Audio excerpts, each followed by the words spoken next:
எதிர்நீச்சல் தொடர்கிறது சீரியலில் இன்றைக்கி எபிசோடில் என்ன நடக்குதுன்னு தான் இந்த வீடியோவில் பார்க்க போகிறோம். ஆதி குணசேகரன் ஈஸ்வரி கிட்ட நம்ம வெளியே போயிட்டு வரலாம் வா அப்படின்னு சொல்லி கூப்பிட்றாரு.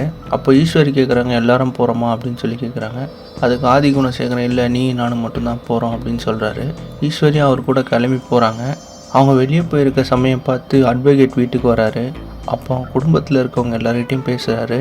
உங்கள் அண்ணன் ஜெயிலுக்கு போகிறதா இல்லை இந்த வீட்லேயே இருக்கிறதா அப்படின்றதெல்லாம் அவங்க கையில் தான் இருக்குது. இதை கேட்ட விசாலாட்சி, கதிர், ஞானெல்லாம் ஷாக் ஆகுறாங்க. அதுக்கப்புறம் மதிவதனி கால் பண்ணுற ஜனனி வீட்டில் நடந்ததை பற்றிலாம் சொல்கிறாங்க. இந்த மாதிரி ஆதி குணசேகரன் இந்த வீட்டில் பண்ணுற விஷயம்லாம் ரொம்ப எல்லாம் மீறி போயிட்டுருக்கு, என்னால் எதுவுமே பண்ண முடியல அப்படின்னு சொல்லி மதிவதனி கிட்ட உதவி கேட்குறாங்க ஜனனி. இன்னொரு பக்கம் பார்த்தீங்கன்னா ராவணன் ஜனனி குடும்பத்துக்கு எதிராக ஏதோ பிளான் பண்ணி யாருக்கிட்டேயோ ஃபோனில் பேசிகிட்டு இருக்காரு.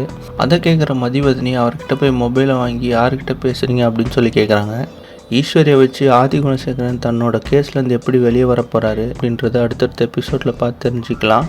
இந்த மாதிரி எதிர்நீச்சல் தொடர்கிறது சீரியல் அப்டேட்ஸ்க்கு நம்ம சேனலை சப்ஸ்கிரைப் பண்ணுங்கள். ஃப்ரெண்ட்ஸ் அண்ட் ஃபேமிலிக்கு ஷேர் பண்ணுங்கள். நன்றி.